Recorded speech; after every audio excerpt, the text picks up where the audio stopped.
మీ నాన్నగారు తాపీ మేస్త్రిగా పనిచేశారు, మీరు ఒక స్లమ్లో నివసించారు, మీ తల్లిగారు కూడా చిన్న చిన్న ఇంటి పనులు అవి చేస్తూ ఉన్నారు. అంటే విచిత్రం ఏంటంటే ఒక బిల్డర్, హైదరాబాద్ బిల్డర్స్ అసోసియేషన్కి మీరు ప్రెసిడెంట్ అయ్యారు. It's quite an achievement. ఎలా సాధ్యమైంది మీకు? అందరం మా ఫ్యామిలీ మెంబర్స్ అందరం కూడా చదువుకున్నాం, మంచి ఉద్యోగాలు కష్టపడి మిమ్మల్ని కష్టపడినాను వాళ్ళు. So that made all the difference. All made difference. Padma అవార్డ్స్లో కూడా రాజకీయాలు ఉంటాయి, దాన్ని కూడా మేనేజ్ చేస్తారు అనేటువంటి ఒక విమర్శ ఉంది. ఒకవేళ అదే కరెక్ట్ అయితే నా అలాంటి వాడికి వచ్చే అవకాశమే లేదు.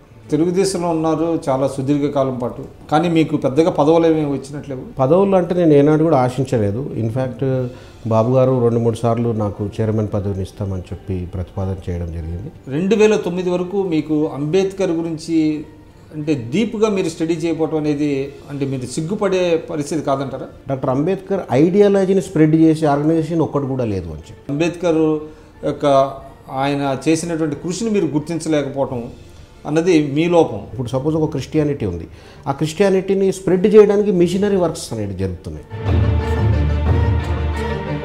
ఎవరైతే ఓబీసీస్ ఉన్నారో, అగ్రకులాల వాళ్ళు ఉన్నారో, వాళ్ళు అంబేద్కర్ని దళితులు లాగా ఎందుకు ఓన్ చేసుకోలేకపోతున్నారు? బీసీస్ వాళ్ళు ఏమనుకుంటారంటే కేవలం ఈయన ఎస్సీల కోసమే చేశాడు, ఎస్టీల కోసమే చేశాడు, కానీ మా గురించి పట్టించుకోలేదు అనేటటువంటి భావన బీసీ ప్రజల్లో ఉంది. అంబేద్కర్ గారు ఏదైతే ఆశించారో దళితుల ఐక్యత అన్నారు, తర్వాత కుల నిర్మూలన జరగాలన్నారు, అది సాధ్యం అంటారా? కుల నిర్మూలన భారత సమాజంలో రాజకీయ పార్టీలు అధికారం కోసము ఈ కులాల సమీకరణలు చేసుకోవడము.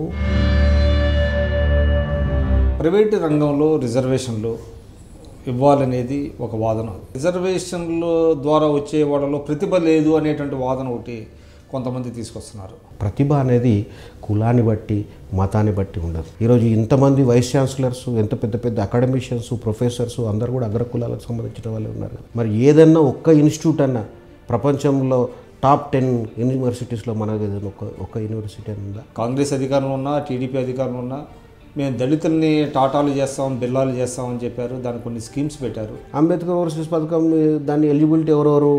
2 లక్షల రూపాయల ఆదాయం మించని వాళ్ళు ఎలిజిబుల్. సో 2 లక్షల రూపాయల ఆదాయం మించని కుటుంబాలు ఎవరు కూడా అమెరికా పోవాలని ఆలోచన చేయరు, కాబట్టి వాడు ముందుకు రాడు. ఎవరికైతే ఆలోచన ఉందో వాడు ఎలిజిబుల్ కాదు.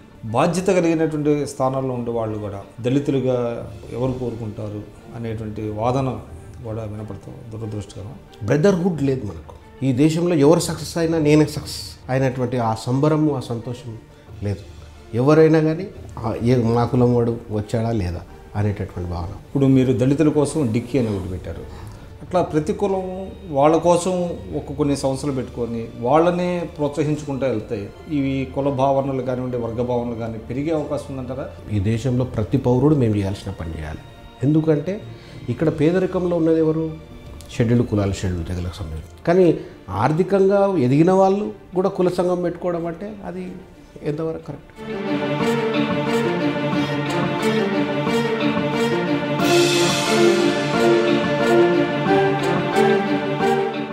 నమస్కారం, నా పేరు నర్రా రవికుమార్.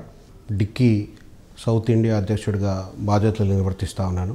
సో నేను విక్రమ్ గారితో కలిపి ఈ యొక్క ఇంటర్వ్యూని మన ఐ డ్రీమ్ యొక్క ఛానల్కి ఈరోజు ఇవ్వడం జరిగింది. మీరందరూ కూడా ఈ యొక్క ఐ డ్రీమ్ ఛానల్లో ఈ యొక్క ఇంటర్వ్యూని చూసి మీ అభిప్రాయాలను తెలియజేయవలసిందిగా watch it on iDream. Thank you very much.